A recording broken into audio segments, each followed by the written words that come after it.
예, 오늘 말씀은 신약 성경 요한복음 19장입니다. 요한복음 19장 14절부터 22절 말씀까지. 요한복음 19장 14절부터 22절 말씀까지 제가 가진 성경으로 신약 성경 180 그리고 181페이지 정도 됩니다. 예, 찾으신 줄 알고 저와 여러분이 한 절씩 번갈아 가면서 교독하고 마지막 절 합독하도록 하겠습니다. 제가 먼저 14절 봉독합니다. 이날은 유월절의 준비일이요 때는 제6시라. 빌라도가 유대인들에게 이르되 보라 너희 왕이로다. 그들이 소리 지르되 없이하소서 그를 십자가에 못 박게 하소서. 빌라도가 이르되 내가 너희 왕을 십자가에 못 박으랴. 대제사장들이 대답하되 가이사 외에는 우리에게 왕이 없나이다 하니 이에 예수를 십자가에 못 박도록 그들에게 넘겨주니라. 그들이 예수를 맡음에 예수께서 자기의 십자가를 지시고 헤골 히브리 말로 골고다라 하는 곳에 나가시니 그들이 거기서 예수를 십자가에 못 박을새 다른 두 사람도 그와 함께 좌우편에 못 박으니 예수는 가운데 있더라. 빌라도가 끈을 써서 십자가 위에 붙이니 나사렛 예수 유대인의 왕이라 기록되었더라. 예수께서 못 박히신 곳이 성에서 가까운 고로 많은 유대인이 이 패를 읽는데 히브리와 로마와 헬라말로 기록되었더라. 유대인의 대제사장들이 빌라도에게 이르되 유대인의 왕이라 쓰지 말고 자칭 유대인의 왕이라 쓰라 하니 예, 다 같이 빌라도가 대답하되 내가 쓸 것을 썼다 하니라. 아멘. 네, 우리 말씀의 제목을 같이 한번 읽어보시겠습니다. 자, 시작. 자기의 십자가를 지시고, 자기의 십자가를 지시고라는 제목으로 하나님 말씀 함께 은혜 나누도록 하겠습니다. 성찬주일이라서 또 예수님의 고난과 죽음 또 대강절, 대림절 시기도 가까워 오니까 이런 설교를 좀 한번 해봐야 되겠다 싶어서 준비했습니다. 예전에 요한복음 강해 때 제가 했던 내용을 2013년 정도 했던 내용을 다시 새롭게 각색해서 다시 이렇게 여러분들에게 함께 은혜를 나누려고 합니다. 어느 정도 상식과 통찰을 지닌 사람이라면 세상이 마냥 선하게 돌아가지 않는다는 사실과 함께 인간이 이 세상의 주인인 것처럼 설쳐되기는 하지만 주인다운 품격과 능력을 갖추고 세상을 다스리기는커녕 도리어 세상과 자연을 좀먹는 바이러스나 박테리아처럼 보일 때가 많다는 사실을 누구나 인정할 것입니다. 그러나 도리에 어긋나거나 이치에 맞지 않는 짓은 대개 인간이 저지르기 일쑤죠.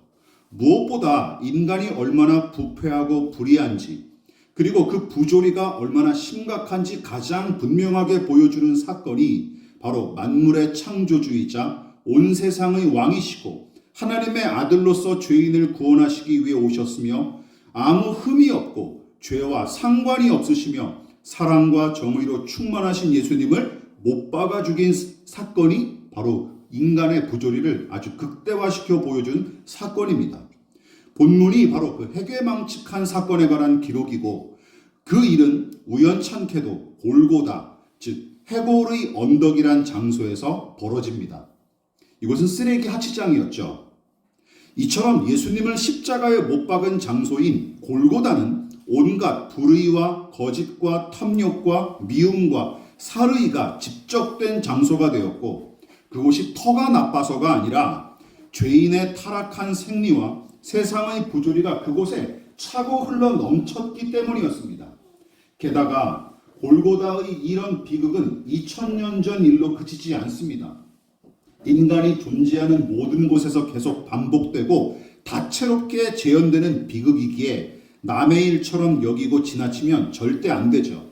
무죄하신 예수님을 가장 극악무도한 죄인을 처벌하는 십자가에 못 박아 죽이기 위해 어떤 일을 벌였어요? 없는 말도 지어내는 등의 거짓말을 일삼았고 합당한 절차마저 깡그리 외면하고 날치기로 사형을 결의했던 유대인들을 여러분 다시 한번 떠올려 보십시오.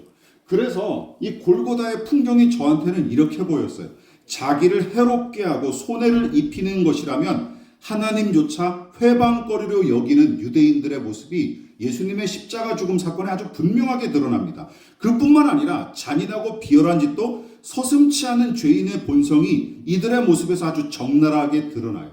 여러분, 이처럼 돈과 권력과 자아의 욕구가 사람들의 목자가 되어 주도하는 이 골고다, 안타깝게도 이곳에서 예수님이 설 자리는 아무 데도 없었는데, 그래요, 여기밖에 없어요. 이제 십자가에 못 박아 죽는 일밖에는 없어 보입니다.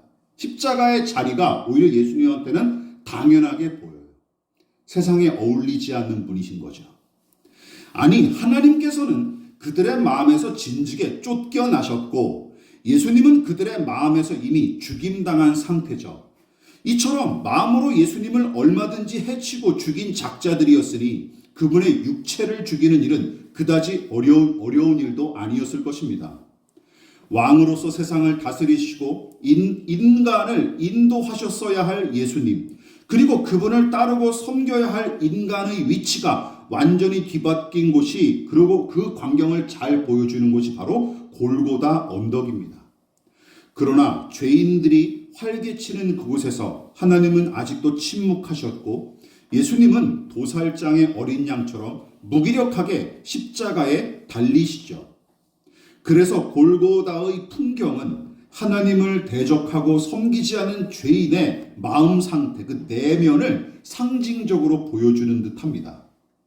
그런데 본문은 죄악과 불의가 넘실대는 골고다의 잔혹함과 비참함을 보여줌과 동시에 그곳에서 일어난 예수님의 행적을 내내 수동적으로 묘사하기에 급급했는데 이 요한복음의 저자가 거의 유일하게 능동적으로 표현함으로써 특이하게 부각되는 구절이 있어요. 그게 바로 17절입니다. 같이 한번 읽어볼까요? 시작. 그들이 예수를 맡음에 예수께서 자기의 십자가를 지시고 해골이라 하는 곳에 나가시니. 제가 색칠한 부분 있죠. 물론 이게 특이한 일은 아닙니다. 사형 선고를 받은 죄인은 로마 군인들의 인소를 받아 의무적으로 엄청난 무게의 십자가 가로대를 짊어지고 처형이 이루어지는 장소로 향하는 것이 관례였습니다. 마차 태우고 가지 않았어요. 즉 십자가형을 선고받은 죄수는 십자가에 달려 죽기 전에 이미 무자비할 정도의 채찍질과 구타 등과 같은 고문을 당해야 했고, 게다가 처형장까지 손쉽게 이동하기는커녕 성인 남자 몸무게를 넘는 십자가 가로대를 죄수가 직접 짊어지고 이동했는데, 이 잔인무도하면서도 공개적인 처형 방식은 일종의 전시 효과를 위한 것이었죠. 로마 제국에 까불면 이렇게 된다라는 것을 전시하기 위해서 로마에서 특별하게 고안해서 만든 처형 방법이 십자가형이었습니다. 아무튼 예수께서 자기의 십자가를 지시고 골고다로 향하셨다는 기록은 바로 앞서 언급한 고문과 십자가 가로대를 짊어지고 이동하는 이 두 과정을 다 포함하고 있는 거예요. 게다가 주께서 향하는 그곳은 수고했다고 칭찬해주는 사람이나 편안한 안식이 있는 곳이 아니었습니다. 더 극심한 고통이 기다리고 있는 처벌의 장소였죠. 그런데 요한복음의 저자는 차라리 빨리 죽었으면 하는 마음이 간절할 정도로 고통스러운 그 과정을 예수께서 마냥 로마 군인들에게 떠밀려 행하지 않으시고 오히려 만신창이가 된 몸으로 당신이 친히 십자가를 짊어지고 더 큰 고통과 죽음이 기다리고 있는 골고다를 향해 나아가신 것처럼 기록했죠. 자, 다시 한번 말씀드리지만 오히려 만신창이가 된 몸으로 당신이 친히 십자가를 짊어지고 더 큰 고통과 죽음이 기다리고 있는 골고다를 향해 나아가신 것처럼 사도 요한이 기록했다는 것이죠. 여러분, 이쯤에서 예수님의 제자들을 한번 떠올려 보십시오. 예수께서 거친 숨을 토하고 피와 땀을 흘려가며 십자가 가로대를 짊어지고 골고다를 향해 가는 모습을 제자들 중 아무도 본 사람이 없을까요? 그렇지 않을 것입니다. 분명히 몇 사람 지켜봤을 거예요. 제자들 중 일부는 분명히 멀리서든 가까이서든 목격했을 것입니다. 그리고 그들은 그 광경을 보고 무슨 생각을 했을까요? 저 같으면 바보가 아닌 이상은 이 말씀을 떠올렸을 거예요. 주께서 예전에 반복해서 말씀하셨죠. 나를 따르려거든 뭐하라? 자기 십자가를 지고 나를 따를 것이다 하는 말씀을 이 사람들이 분명히 떠올렸을 것입니다. 그러면 이 질문, 여러분들, 예수님이 진짜 십자가를 지셨구나, 예언대로 이루어졌구나 해가지고 박수를 치면서 나도 예수님을 따라 살아야지, 그렇게 했을까요? 무서워서 더 도망갔을 것 같아요. 야, 저기 진짜였구나, 그럼 나도 저걸 져야 되는 거야? 미쳤냐 하고 도망갔을 거야. 잔인한 폭력의 희생물이 되어 피투성이가 된 채 십자가를 지고 가는 그 모습이 이제는 제자들한테 이렇게 와닿았을 테죠. 너희도 가야 하고 따라야 할 길로 말씀하실 것 같았을 텐데 감히 순종할 엄두조차 나지 않을 끔찍한 일로 다가와 몸서리나 쳤을 것입니다. 그리고 예수께서 체포당하실 때부터 다시 살아나신 이후에 보여준 제자들의 행적이 그 사실을 방증하죠. 겁을 완전히 집어먹은 거예요. 예수님이 하신 말씀이 상징이 아니었구나, 실제였구나, 진짜 저렇게 살다가 십자가에 못 박아 죽는 거구나, 그게 그 사람들에게는 현실이었다니까요. 제자들만 탓할 게 아닙니다. 어느 누가 본문의 주님처럼 폭행당하고 십자가를 짊어지다가 결국 거기에 달려 처참하게 죽어가기를 바라겠습니까? 그러나 아이러니하게도 진짜 신앙과 진짜 제자는 바로 이 지점에서 판가름 난다는 것이죠. 지난날 주께서 제자들에게 너희는 나를 누구라 하느냐, 즉 너희는 나를 누구로 알고 섬기느냐라고 물으셨을 때에 베드로가 제자들을 대표해서 뭐라고 대답했죠? 유명하죠. 주는 그리스도시요 살아계신 하나님의 아들이십니다 하는 유명한 신앙 고백을 남깁니다. 그러자 예수께서 그의 대답을 칭찬하셨고 더불어 십자가 고난과 죽음이 닥칠 거로 미리 예고하셨었죠. 우리 자주 인용했던 말씀 아닙니까? 자, 마태복음 16장입니다. 시작. 이때로부터 예수 그리스도께서 자기가 예루살렘에 올라가 장로들과 대제사장들과 서기관들에게 많은 고난을 받고 죽임을 당하고 제3일에 살아나야 할 것을 제자들에게 비로소 나타내시니 베드로가 예수를 붙들고 항변하여 이르되 주여 그리 마옵소서, 이 일이 결코 주께 미치지 나는 얼마 뒤에 고난당하다가 죽게 될 것이다. 그러나 사흘 만에 다시 살아날 것이다 하고 말씀하셨건만 여러분, 제자들은 고난과 죽음에 관한 말씀 때문에 뒤에 따라오는 부활의 약속 따위는 안중에도 들어오지 않았던 거예요. 앞에 문장이 너무 세니까 뒤에 부활의 그런 메시지는 아예 뒤에 귓등으로도 안 들리는 거예요. 이 와중에 베드로는 수제자랍시고 나서서 뭐라고 했어요? 주님, 안 될 말입니다. 그리고 그런 일은 절대 일어나지도 않을 것입니다 하며 설레발을 쳤죠.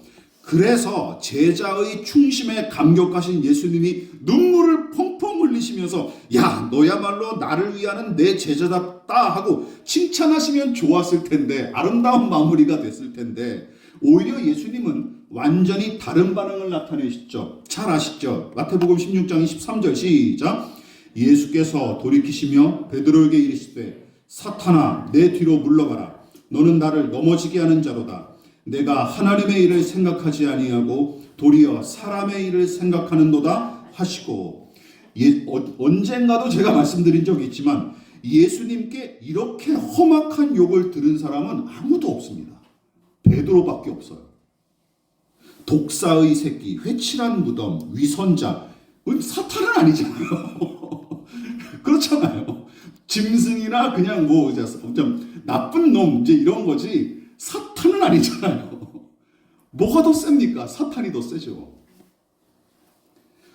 회칠한 무덤, 위선자, 독사의 새끼 등의 말로 종교 지도자들을 비판하신 적은 있지만 내 놈이 사탄 마귀거나 마귀짓을 하고 있구나 하고 욕을 들은 사람은 없습니다. 주님께 가장 사랑받고 인정받았던 베드로, 그것도 주님의 안위를 걱정하는 마음을 담은 이 말 때문에 이런 험한 욕까지 들어야 했을까요? 24절에 기록된 예수님의 대답에서 그 이유를 찾을 수 있습니다. 즉 예수님은 하나님의 일과 사람의 일을 따로 구분하여 생각할 필요가 있다고 말씀하셨는데 이 말은 이렇게 생각하면 안 되시는 거예요. 이것은 하나님의 일, 저것은 사람의 일로 손쉽게 구분해서 하나님의 일만 하자 하는 식으로 부추기기 위한 가르침이 아닙니다. 이거 조심해서 생각해 보셔야 돼요. 조금만 더 생각해 보십시오. 여러분, 세상 만사를 주관하시는 분이 하나님이심을 믿는다면 하나님의 일이 아닌 것이 도대체 뭐가 있겠습니까? 그렇지 않습니까? 모든 일이 하나님의 소관이에요. 다만 예수님은 어떤 의미로 해서 하신 말씀이냐? 모든 일이 하나님의 소관이고 그분의 허락 안에서 이루어지지만 그 사실을 정면으로 부정하고 부인하면서 저 스스로 주인 행세하기 위해 저지르는 죄인의 행태를 뭐라고 규정하신 거예요? 사람의 일로 규정하신 거예요. 그래봤자 다 하나님 손 안에 있습니다. 믿으십니까? 그래봤자 다 하나님 손바닥 아니에요. 네. 그래서 베드로가 스스로 하나님의 일이랍시고 주님을 위한답시고 내뱉은 말이 도리어 하나님의 뜻을 정면으로 거스른 사람의 일이었음을 지적하고 단호히 정죄하신 것이었습니다.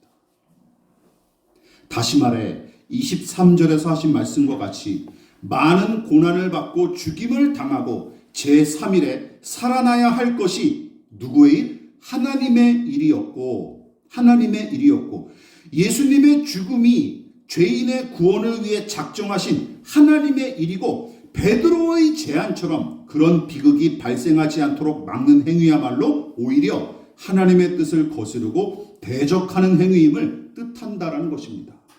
그리고 거기에 이어서 하신 말씀이 바로 오늘 말씀이죠. 같이 읽어볼까요? 시작. 이에 예수께서 제자들에게 이르시되 누구든지 나를 따라오려거든 자기를 부인하고 자기 십자가를 지고 나를 따를 것이니라. 이 말씀이 등장하는 거예요. 결국 하나님의 일을 감당하기 위해 가야 할 길이 골고다로 향하는 길이고 그 일을 위해 짊어져야 할 것이 그 흉측한 십자가 형틀이었던 것입니다. 하나님께서 죄인을 포기하지 않으시는 당신의 사랑과 자비를 충만히 나타내시기 위해 또한 죄와 마귀에 대해 심판하시어 공의를 이루시기 위해 아들 예수께서 십자가에 대신 죽임당하도록 계획하고 작정하신 것이죠. 이 방법이 아니면 죄인의 구원과 죄의 심판을 단번에 이루실 수가 없던 것입니다. 오직 하나님의 아들이 죄인 대신 영원한 형벌, 죄의 대가를 치러야만, 그 대가를 치러야만 사랑과 공의가 충족이 되고, 다시 말해 죄인의 구원과 죄와 마귀의 심판을 다 만족시키는 방법이 바로 예수님의 희생을 통해서만 이루어질 수 있었다는 것이죠. 인간이 저질러 놓은 과오를 하나님께서 대신 치르신 일이 바로 십자가 사건입니다. 믿으십니까? 인간이 저지른 과오를 하나님이 대신 치르신 일이 십자가 사건이에요. 그래서 예수님은 스승의 안위를 염려해서 말한 베드로에게 사탄이라고 꾸짖으신 것입니다. 하나님의 뜻과 아무 상관없이 개인의 안위와 자기 행복만을 추구하는 것이야말로 기억하십시오. 사람의 일의 정체입니다. 믿으십니까? 하나님의 뜻과 상관없이 그냥 내 몸 편한 것, 내 마음 편한 것만 쫓아 사는 것, 이게 바로 사람의 일이라는 것이죠. 베드로는 저도 모르게 그런 사탄의 미혹에 빠졌던 것입니다. 잠시나마. 게다가 사람의 일만 생각하다가 사탄의 앞잡이 노릇할 뻔한 베드로의 제안은 주께서 십자가에 달려 돌아가시고 계시는 중에서도 다시금 끈덕지게 반복이 됩니다. 마태복음 27장 39절 볼까요? 베드로의 제안이 여기서 다시 한번 또 다시 재현이 돼요. 같이 읽어볼게요. 시작. 지나가는 자들은 자기 머리를 흔들며 예수를 모욕하여 이르되 성전을 헐고 사흘에 짓는 자여 내가 만일 하나님의 아들이거든 자기를 구원하고 십자가에서 내려오라 하며 그와 같이 대제사장들도 서기관들과 장로들과 함께 희롱하여 이르되 그가 남은 구원하였으되 자기는 구원할 수 없도다. 그가 이스라엘의 왕이로다. 지금 십자가에서 내려올지어다. 그리하면 우리가 믿겠노라. 십자가 아래서 예수를 조롱했던 자들의 말들이 너무나 익숙하면서도 참으로 씁쓸하게 들리는 이유는 저 스스로 그리스도인이랍시고 자처하는 우리와 우리 주변에서 자주 들을 수 있는 내용이기 때문입니다. 질병을 고쳐봐라. 죽은 자를 살려봐라. 그렇죠? 하나님의 음성을 들려달라. 내일 일을 알려달라. 교회의 당회장과 교단의 총회장이 되어보라. 정부기관과 위정자도 좌지우지할 만큼의 기독교 정당을 만들어보자. 유명한 설교자와 찬양 사역자가 되라. 많은 영향력을 끼쳐라. 넉넉하고 윤택한 생활을 하고 성공하는 인생이 되게 해달라. 되게 해보라. 언제든지 얼마든지 쓸 수 있는 돈을 확보해달라. 많은 사람을 모아보라. 거대한 예배당을 건축해보라. 내가 그렇게 살아야 하고 우리도 그렇게 살게 해주라. 그러면 출석하마. 그러면 믿어주마. 이게 다 여기 변형된 물음이에요. 변형된 제안이에요. 그렇죠? 변형된 제안. 굳이 남을 생각할 필요가 없습니다. 누구보다 작은 교회를 담임하는 목회자인 저 같은 설교자가 십자가 아래 모여 주님을 조롱했던 저들과 크게 다르지 않은 모양새로 기도한 적이 예전에 한두 번이 아니었습니다. 저는 이제 그런 기도는 이제 더 이상 몇 년 전부터는 아예 안 합니다. 주님, 무기력하게만 죽어가지 마시고 내려와서 뭘 좀 어떻게 좀 해보십시오. 그러나 그때마다 주님은 침묵하기 일쑤였고, 다른 한편으로는 목회자인 제게 그렇게 요구하는 사람들의 시선에 자주 지치고 슬퍼질 때가 많습니다. 그렇지 않습니까? 우리 교회도 어디 나가서 이렇게 좀 예배당도 좀 짓고 이렇게 해야 되지 않을까. 이제 우리 교회 성도들은 이제 그런 사람들은 이제 없지만 예전에 이제 그런 사람들이 몇 명 있었어요. 그러니까 또 모르는 사람들은 또 저한테 막 함부로 그런 얘기들 막 하기도 하죠. 그래서 저는 가끔씩 그런 생각을 합니다. 어느 순간, 제가 자주 말씀드리지만 크기와 높이가 어느 순간부터 믿음과 성령의 충만은 물론이고 심지어 하나님과의 친밀함까지 가늠하는 척도가 되어버린 것이 요즘 기독교계의 현실입니다. 이 변질된 생태계 속에서 제대로 신앙하는 것은 참 답답하게 그지없어요. 그렇지 않습니까? 답답하게 그지없어요. 그래서 저도 가끔씩 예전에는 이런 생각을 해봤습니다. 나도 무슨 짓을 해서라도 사람을 모아볼까? 빚이라도 내서 예배당이라도 세워볼까? 박사학위를 따볼까? 목회학 박사라도 따볼까? 안면 몰수하고 예언이라도 할까? 오십시오. 꿈에 백마가 나타납니다. 저한테 예전에 어떤 여목사님이 그런 얘기를 했어요. 백마는 무슨 지금 제주도 가서 말 본 게 5년 전인데 웃기는 얘기죠. 그러니까. 아니면 인맥을 이용해서 돈이라도 들여서 기독교 방송에 출연이라도 해볼까. 우스갯소리가 아니라 진지하게 고민했던 적이 있었습니다.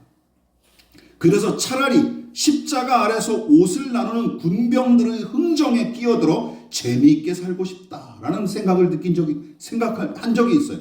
이단자 예수를 죽이고 말았다는 승리감에 도취된 유대인들의 틈바구니에서 그 기분을 느껴보고 싶은 적도 있었습니다.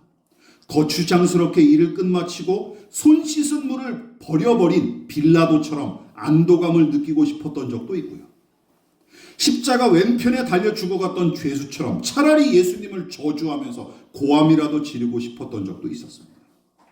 스승이자 주이신 예수께서 만신창이가 된 몸으로 피땀 흘려 죽어가는 참혹한 현실이 무섭고 싫어서 달아났던 제자들처럼 그들과 함께 웅크려 앉아 눈을 감고 귀를 막고 싶었던 적도 있었습니다. 여기서 우리는 마지막으로 요한복음의 저자가 여느 죄수와 다를 바 없이 십자가 형틀을 짊어지고 골고다로 향하는 예수님의 무기력한 모습을 오히려 자기의 십자가를 지시고 가셨다 하고 기록했는지 생각해 봐야 마땅합니다. 자, 우선 예수님은 당신의 고난과 죽음을 미리 알고 계셨을 뿐만 아니라 그 일을 당신의 의지로 친히 담당하실 것을 제자들에게 내내 가르치셨기 때문이죠. 믿으십니까? 그 사실을 기억하십시오. 무기력하게 끌려가신 것만이 아닙니다. 그러니까 중요한 것은 이거예요. 마지막으로 한번 살펴볼 게 이거예요. 요한복음의 저자는 이 수동적인 겉모양에 감춰진 예수님의 능동적인 의지를 성경의 독자들이 놓치지 않기를 바랐던 게 틀림없습니다. 그리고 그것을 의도적으로 표현한 게 틀림없습니다. 그러니까 무기력하게 도살장으로 끌려가는 어린 양처럼 십자가를 짊어지고 골고다를 향하지만 아버지 하나님과 구제불능의 죄인을 향한 죽음보다 강한 사랑이 예수께서 고난과 죽음조차 두려워하지 않은 강한 용사처럼 십자가의 길을 걸으실 수 있었던 원동력이었던 것이죠. 예수님만이 아닙니다. 우리는 성경과 역사에 기록된 신실한 믿음의 사람들도 시시때때로 떠올릴 필요가 있어요. 그들은 다 예수님을 본받아 그 길을 걸어갔던 사람들입니다. 많은 신자가 하나님의 일을 한답시고 정작은 사람의 일을 행하기에 급급한 게 우리 현실 아닙니까? 그러나 신실한 신자들은 하나님과 사람들을 기만하는 짓과 그런 짓을 일삼는 자들을 미워하고 대적했던 사람들이었습니다. 한마디로 진솔했던 사람들이었습니다. 믿으십니까? 하나님과 사람들을 기만하지 않았어요. 종교로 기만하지 않았어요. 또한 하나님의 영광과 기쁨은 물론이고 이웃을 위해 기꺼이 자신을 희생하기로 결심했을 뿐만 아니라 그렇게 살아가는 것이 십자가 짊어지신 주님의 길을 걷는 것임을 확신하고 기꺼이 헌신했던 사람들입니다. 그래서 자기의 즐거움과 만족을 위해 남을 죽이고 내 멋대로 부리려는 이기적인 죄성을 날마다 십자가에 못 박고 오히려 자기의 십자가를 지시고 골고다 언덕에 오르신 예수님을 닮기 위해 부단히 애쓴 사람들이죠. 그 본보기를 제대로 보여준 인물이 누구겠습니까? 바로 사도 바울이죠. 갈라디아서 2장 10절 시작. 내가 그리스도와 함께 십자가에 못 박혔나니 그런즉 이제는 내가 사는 것이 아니요 오직 내 안에 그리스도께서 사시는 것이라. 이제 내가 육체 가운데 사는 것은 나를 위하여 자기 자신을 버리신 하나님의 아들을 믿는 믿음 안에서 사는 것이라. 그 믿음은 어떤 믿음? 누구를 믿는 믿음? 예수 그리스도를 믿는 믿음인데 그 예수는 어떤 믿음입니까? 나를 위하여 자기를 버리신 예수예요. 믿으십니까? 그 예수를 믿는 것이지 내게 무슨 건강과 안전과 성공을 가져다 줄 예수가 아닙니다. 십자가에 못 박힌 삶이란 나만 사는 삶이 절대로 아닙니다. 믿으십니까? 그것은 예수의 삶이 아니라 그건 사람의 일이죠. 사람의 일이고 사탄의 일입니다. 부정한 죄인처럼 십자가에 못 박혀 죽는 일은 없으리라. 승승장구하여 유대의 독립과 부강을 이루리라. 누가 가졌던 마음이에요? 이걸 썼던 사람이 했던 마음이에요. 청년 사울 시절에 하나님의 영광과 예수 그리스도의 명령을 가장 가치 있는 것으로 여기고 남을 죽이는 일에 앞장섰던 자가 오히려 남을 위해 자기를 낮추고 희생하는 인생으로 뒤바뀐 일을 생각해 보십시오. 그러므로 나에게 돈다발과 건강과 안정과 승진을 가져다 주실 예수가 아니라 나를 사랑하사 나를 위하여 자기 자신을 십자가에서 버리신 예수를 믿는 것, 이것이 기독교 신앙임을 저와 여러분들 명심할 수 있기를 주님의 이름으로 부탁을 드리겠습니다. 지금은 우리를 위하여 십자가에 몸버리어 피 흘려 돌아가신 예수 그리스도의 한량없으신 은혜와 하나님 아버지의 지극하신 사랑하심과 성령 하나님의 영원한 사귐이 오늘 이 시간 자기 십자가를 지시고 골고다로 향하셨던 그 예수님의 죽음보다 강한 사랑이 우리에게 머물러 있기를 원하여 겸손히 머리 숙인 사랑하는 성도들의 머리 위에 저들의 가정과 직장과 사업장과 학업과 장래 가운데 이 나라의 민족과 한국교회와 저 북녘의 동포들과 세계와 열방 가운데 지금부터 영원히 함께 하시기를 간절히 축원하옵나이다. 아멘.